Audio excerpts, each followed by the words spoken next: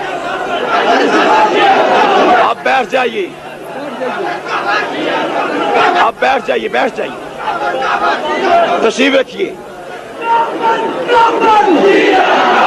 تشریف رکھیے، تشریف رکھیے، تشریف رکھیے۔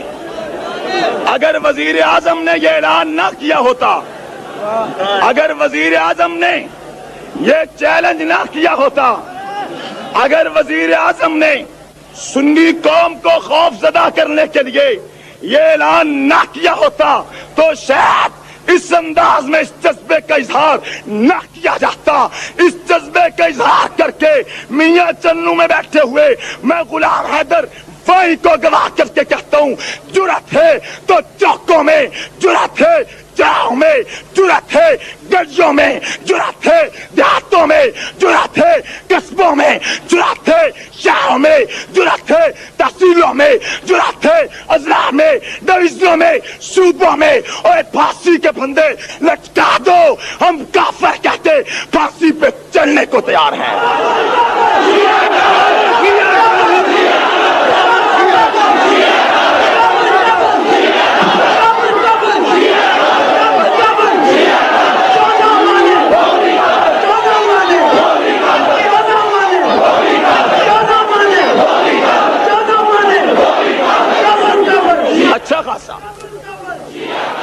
اچھا خاصا ٹھہریے ٹھہریے،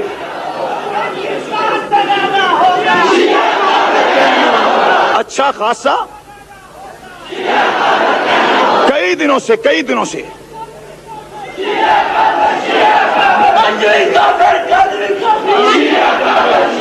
نہیں وہ 3 مرتبہ والا کافر صحیح ہے۔ وہ جنگ میں میں نے خود ایک آدمی کو دیکھا، ٹھہرو ٹھہرو، جنگ میں ایک دیہاتی کو میں نے دیکھا، میں نے جنگ میں ایک دیہاتی کو دیکھا، یقین جانے گدا ریڑی پہ بیٹھا ہوا تھا، کہنے لگا سپاہی صحابہ والے بڑے سیانے، سپاہی صحابہ والے بڑے سیانے، انہوں نے ایک نعرے 3 واری کافر آکھیا ہے، کہنا جی ایک طلاق دیو تو دوبارہ رجوع ہو سکتا ہے، جے دو دیو تو نکاح ہو سکتا ہے، تے جے 3 دیو تو بالکل، کہندے ایک نعرے 3 واری کافر کہندے ہیں کہ بالکل اسلام تو فارغ دوبارہ آ ہی نہیں سکتے۔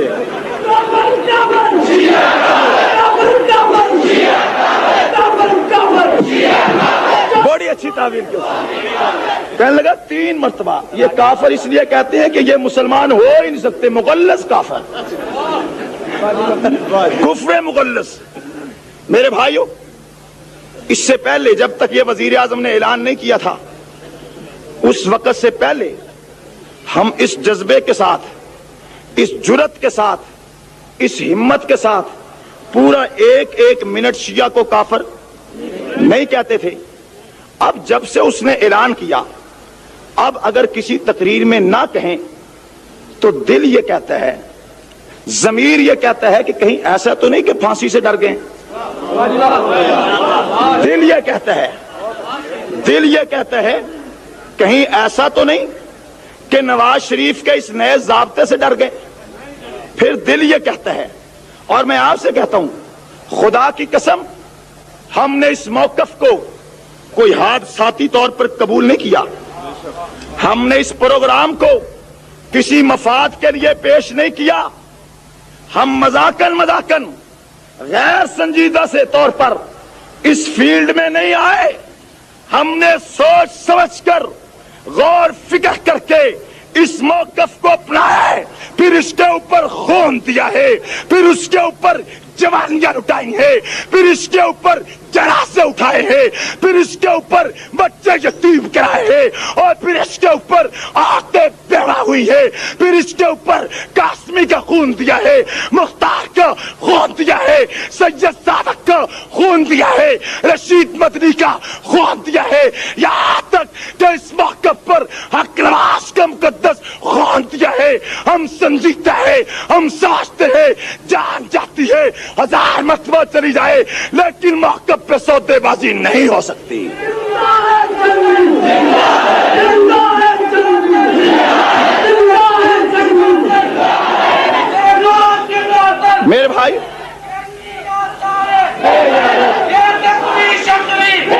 یہ ٹھیک ہے، حق کے راستے میں مشکلات آتی ہیں، اور میں چاہتا تھا میں اپنی بات کو مکمل کر کے جو میں نے آپ سے وعدہ کیا اس طرف آنا چاہتا ہوں، جو میں نے آپ سے وعدہ کیا تھا اس طرف آنا چاہتا ہوں۔ آج بھی آپ سے کہنا چاہتا ہوں، یہ بڑا کٹھن راستہ ہے، یہ بڑے پرخطر راستے ہیں، یہ مصیبتوں کا راستہ ہے، پریشانیوں کا راستہ ہے۔ سپاہ صحابہ کی ذمہ داری قبول کرنے سے پہلے سکون کے جو دن شاید گزارے، لیکن یقین جانیے جس روز سے اس فیلڈ میں آئے ہیں ایک دن بھی سکون کا نہیں ہے، ایک دن بھی آرام کا نہیں ہے۔ کبھی کوئی شہید ہو گیا، کبھی کوئی گرفتار ہو گیا، کبھی کسی کو سزا ہو گئی، کبھی کو الٹا لٹکا دیا گیا، کبھی کسی کو ٹارچر کر دیا گیا، کبھی کسی کو زخمی کر دیا گیا، کبھی کسی پر فائرنگ کر دی گئی، کبھی کسی کا راستہ روک لیا گیا۔ لیکن میرے بھائیوں ایک بات ذہن میں رکھنا، جس راستے میں مصیبت نہ ہو، پریشانی نہ ہو، دکھ نہ ہو، مشکلات نہ ہو، تکلیف نہ ہو، وہ راستہ ہر قسم کا ہو سکتے لیکن وہ راستہ دین کا راستہ نہیں ہو سکتا۔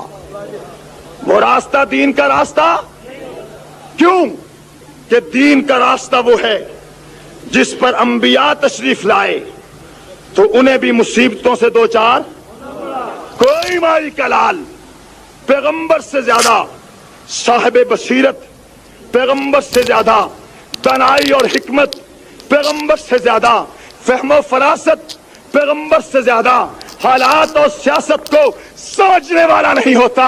جب اس راستے پر چل کر پیغمبر آروں پر چل گئے، جب اس راستے پر چل کر پیغمبر آگ میں کود گئے، جب ان راہوں پہ چل کر پیغمبر مشکلات میں چلتے چلے گئے، اور جب اس راستے میں چل کر پیغمبر کے دانت شہید ہو گئے، پیغمبر کے جسر لہولہان ہوئے، دعا میں کس بات کی مولی ہے؟ اگر راستہ پیغمبر کہے، راستہ دین کہے، سیرت پیغمبر کی، اور تو اس پہ عمل کرنا چاہتے تو مشکلات آئے گی، خندہ پریشانی سے برداشت کرنا ہوگی۔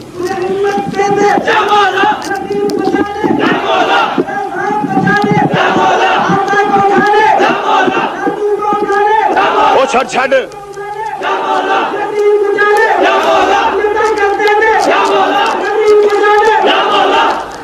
تسی تے ایدہ نعرہ لاؤنے ہو جسے اسی اللہ میاں نو کہیے اے اللہ اے روٹی میرے منہ چ پا دے، وہ جڑا کام آپ کر سکتے ہیں وہ دے واسطے ایڈی لمبی چوڑی اپیل کرنے دی ضرورت ہے نہیں ہے۔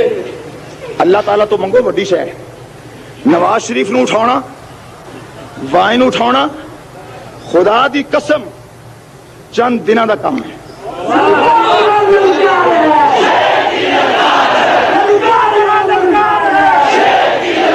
ہم نے یہ راستہ اپنایا نہیں، ہم نے یہ راستہ گھڑے کی مچھلی پکڑنی ہو تو آپ کہیں مجھے مچھلی پکڑوا دے یا مولا، گھڑے کی مچھلی ہے۔ یہ اتنی عوام، یہ اتنے جوشیلے جوان، یہ موت پہ بیعت کرنے والے، یہ پھانسی کے پھندے کو چومنے کا جذبہ رکھنے والے، یہ گریباں سے پکڑ کر نواز شریف، حیدر بھائی تجھے اتار سکتے ہیں، لیکن بات یہ ہے کہ ابھی ہم نے یہ راستہ اختیار نہیں کیا، ابھی یہ راستہ اختیار نہیں کیا۔ یہ بات نہیں کہ مجھے گھڑے کی مچھلی پکڑوا دے یا مولا، یہ تو گھڑے کی مچھلی بھی پکڑیں گے تو وہ ہاتھ سے نکل جاتی ہے، لیکن یہ نکل سکتے ہیں؟ خدا کی قسم کھا کے کہتا ہوں ہم تمہیں اسلام آباد سے باہر نہ نکلنے دینا چاہیں تم ایئرپورٹ تک نہیں آ سکتے ہو۔ ابھی کہتا ہوں اگر ابھی کہہ دیا جائے کہ حیدر بھائی میاں چنو میں آیا ہے، یہ لاہور نہیں جانا چاہیے تو چلے جائے گا؟ کبھی بھی نہیں جا سکتا۔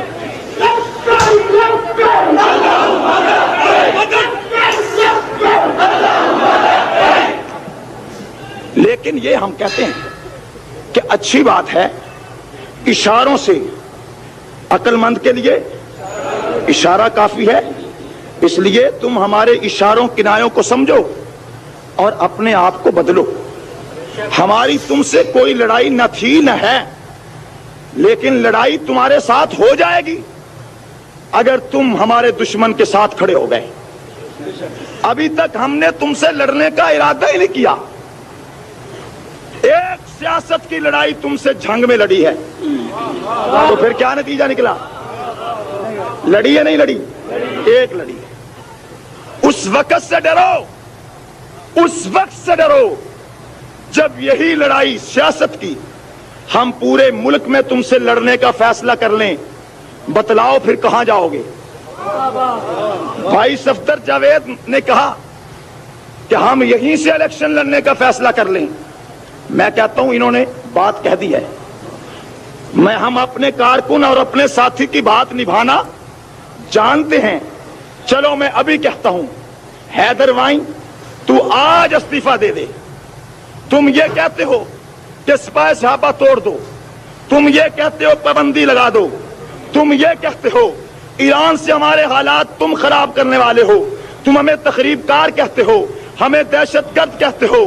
جو تمہارے پاس الزام کی گتھلی ہے، الزام کی پوٹلی ہے، تم نکال نکال کر اس پوٹلی سے ہمارے اوپر الزام دھرتے چلے جا رہے ہو۔ تم اتنے پریشان کیوں ہوتے ہو؟ استعفیٰ دے کے الیکشن ہی لڑ لو۔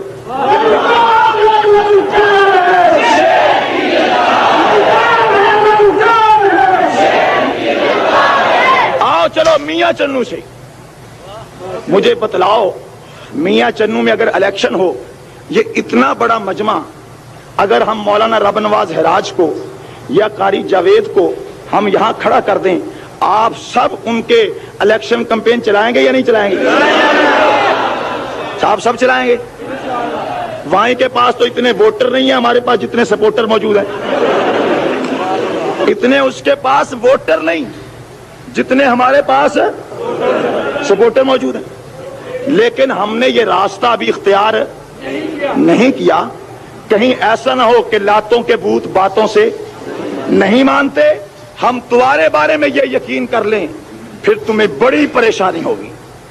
میرے بھائیو، ابھی تو آپ کی دعاؤں سے، اللہ کے فضل سے صرف ایک آدمی، آپ کا ایک نمائندہ اسمبلی میں گیا ہے۔ ایک، کتنے گئے ہیں؟ ایک گیا صرف، آپ کا ساتھی، آپ کا بھائی ایک گیا ہے۔ اور جب اسی اسمبلی میں ایک سے دو ہو جائیں تو دو تو 11 جیسے ہوتے ہیں، اور جب ویسے ہی 11-12 ہو جائیں پھر ابھی تو ایک گیا ہے۔ تمہاری نیندیں حرام ہیں۔ سیلاب پہ بحث ہوئی، ہر ایک نے حکومت کی چمچا گیری کرنے کی کوشش کی، ہر ایک نے نمبر بنانے کی کوشش کی۔ مجھے حیرت ہوئی جبکہ اپوزیشن کے ذمہ داروں نے بھی نمبر بنانے کے چکر میں کہ گرانٹ مل جائے کوشش کی۔ کیسٹ آ چکی ہے، آپ لے سکتے ہیں۔ میں نے اسمبلی کے فورم پر کہا، میں غیر جانبدارانہ طور پر ایمانداری اپنی قبر حشر کو سامنے رکھ کر کہتا ہوں، یہ سیلاب آیا نہیں بلکہ لایا گیا ہے۔ یہ سیلاب قدرتی آفت نہیں ہے، یہ سیلاب حکومتی سازش ہے۔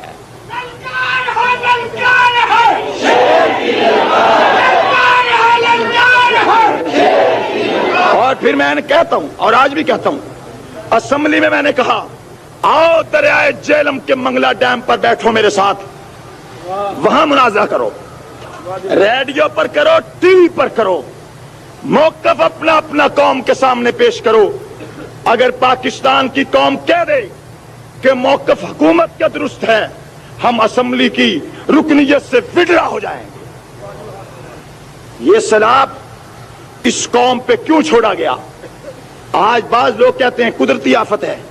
میرا اپنا ذاتی گمان، ذاتی نظریہ یہ ہے کہ اس سیلاب کو قدرت کے ذمہ لگانا یہ بہت بڑی اللہ کی توہین اور قدرت کے ساتھ زیادتی ہے۔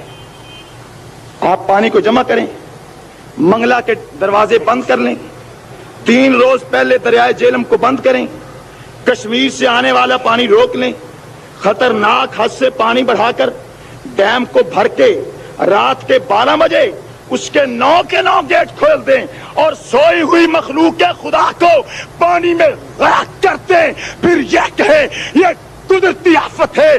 ظالموں، یہ قدرتی آفت نہیں ہے، عوام کو ڈبونے کی یہ حکومتی سازش ہے. اور صرف لعنت نہیں، لعنت نہ کم کوئی نہیں بننا. میں نہیں، ٹھہرو. میں اور کہنا چاہتا ہوں، یہ بات بڑی مشہور ہے، جو کسی کے لیے گڑھا کھودتا ہے وہ خود گرتا ہے. میں نے پہلے کہا کہ تم اسمبلی کے سامنے تختہ دار بناؤ. کچھ لوگ سمجھتے ہوں گے کہ انہیں خودکشی کا بڑا شوق ہے. نہیں، یہ بنائیں گے میرے لیے، چڑھیں گے خود چڑھیں گے، اس لیے کہ یہ 1000 انسان کا قاتل ہے. 1000 انسان کا قاتل ہے. اسمبلی میں بات ہو چکی ہے، جرأت ہے ٹی وی پہ میرے ساتھ مناظرہ کر لو. اگر عوام کہے کہ تم قاتل ہو تو تختہ دار پہ تمہیں چڑھایا جائے. اگر عوام کہے اعظم تارک جھوٹا ہے تو تختہ دار پہ مجھے لٹکا دو.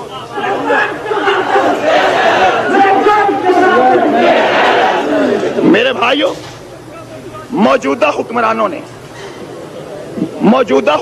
نے جو انداز، جو رویہ اپنایا، کہنے لگے ہم قوم کی بڑی خدمت کی. ہم نے کیا خدمت کی؟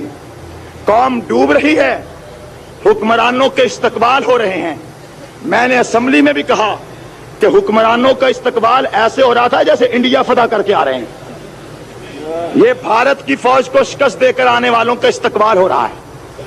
اور مووی کا انتظار کہ ٹیلی ویژن والے کہاں ہیں. انہوں نے کہا سرکار 4 گھنٹے لیٹ ہیں. کہنے لگے لوگ مرتے رہیں، جب تک وہ آتے نہیں اس وقت تک آٹا تقسیم نہیں ہوگا. میں نے اسمبلی میں کہا کہ تم کہتے ہو ہم نے قوم کی بڑی خدمت کی.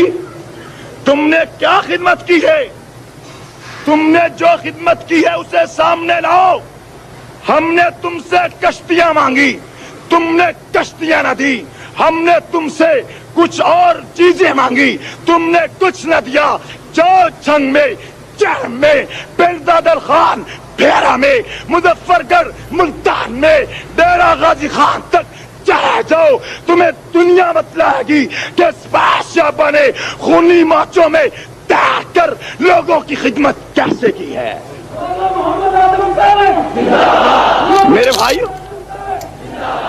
الحمدللہ فوج کے ذمہ داران اور بڑے بڑے صحافی، اخبارات کے ذمہ داران نے خود فون کر کے، خود ملاقات کر کے آپ کے مرکز میں آ کر کہا ہم آج مان گئے کہ سپاہ صحابہ والے اپنی عوام کی جو خدمت کر سکتے ہیں کوئی دوسرا. اور مجھے ایک نے کہا یار آپ پانی کی موجوں سے ڈرتے نہیں ہیں، آپ پانی میں جاتے ہوئے گھبراتے نہیں ہیں. میں کہ گل یہ ہے بھی اسی تام سر دین نو پھر دیں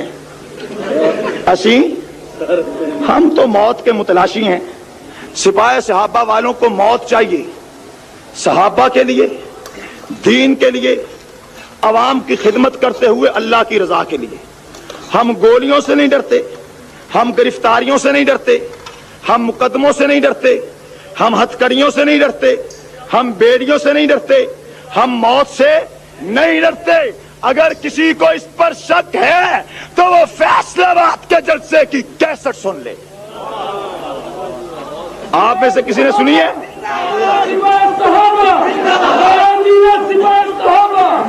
تو آخر میں کہنا چاہتا ہوں کہ سلام میں پانی میں تیرتے تم نے ہمیں دیکھ لیا، گولیوں میں کھڑے ہوئے تم نے ہمیں دیکھ لیا، لاشیں اٹھاتے ہوئے تم ہمیں دیکھ چکے ہو. اور عوام کا جذبہ اور عقیدت، عوام کی محبت کا یہ اظہار بھی تم آج سمجھ جاؤ ابھی وقت ہے، سمجھ جاؤ ابھی وقت ہے. مت لڑو ہم سے. اور خاص طور پر میں افسران سے کہنا چاہتا ہوں، سنی افسروں، ہم مولوی لوگ ہیں. اگر شیعت جو پاکستان کے کلیدی عہدوں پر چھائی ہوئی ہے، ہماری جدوجہد، ہماری کوشش کاوش سے اس اقلیت کو کوٹے کے مطابق نشستیں دی جائیں تو یہ نشستیں مجھے تو نہیں ملیں گی، میں تو مولوی ہوں، یہ تمہیں ملیں گی۔ بے روزگار سنیو، یہ عہدے تمہیں ملیں گے، یہ پوسٹیں تمہیں ملیں گی، یہ روزگار تمہیں ملیں گے، حلال روزگار تمہیں نصیب ہوگا۔ اور ہم تو پھر بھی مسجد کے ملا ہیں، ہمیں نماز پڑھانے پر فخر ہے۔ ہم تمہارے لیے لڑ رہے ہیں، تمہارے دین کے لیے، تمہارے مذہب کے لیے، تمہارے حقوق کے لیے جدوجہد سپاہ سیابہ کرتی ہے۔ ظالموں، بڑا دکھ ہوتا ہے جب تم ہی ہمارے راستے روکتے ہو۔ تم سوچو تو صحیح، کوئی ایک شیعہ افسر ہوتا ہے، کوئی ایک شیعہ S H O, D S P, S P, deputy commissioner یا کسی اور عہدے پر ہوتا ہے، وہ کس قدر تعصب کا مظاہرہ کرتا ہے، وہ کس قدر تمہارے علماء کے خلاف زہر اگلتا ہے، وہ کس قدر علماء تو علماء تمہارے پیغمبر کے مقدس صحابہ کو بھی معاف نہیں کرتا۔ ظالموں، ہم تمہارے لیے بات کرتے ہیں، ہم پیغمبر کے دین، پیغمبر کی جماعت کے لیے بات کرتے ہیں۔ اے کاش تمہارے دل میں میری بات اتر جائے، ہم تمہارے لیے کرتے ہیں، کاش کہ تم ہمارے لیے سوچو۔ میرے بھائیوں، کیا آج آپ نہیں جانتے کہ ایران میں کیا ہو رہا ہے؟ ایران کا سنی 35% ہے، محتاط، بڑے ہی محتاط گنتی اور اعداد و شمار کے مطابق۔ اس 35% کے لیے ایران کی گورنمنٹ نے کیا دیا؟ اس کے لیے قانون بنایا کہ ایران میں کوئی شیعہ کے علاوہ نہ صدر بن سکتا ہے، نہ وزیر اعظم بن سکتا ہے، نہ چیئرمین سینٹ بن سکتا ہے، نہ اسپیکر اسمبلی بن سکتا ہے، نہ چیف جسٹس جج بن سکتا ہے۔ وہاں 35% سنی اور اس پر ظلم کی انتہا۔ وہاں کے سنی مسجد نہیں بنا سکتے، مدرسہ نہیں بنا سکتے، اپنے عالم دین کی کیسٹ نہیں سن سکتے۔ 9 نوجوان ایسے ہیں جنہیں اس جرم میں سزا دی گئی اور پھانسی پر لٹکا دیا گیا کہ انہوں نے حق نواز کی کیسٹ لگائی تھی۔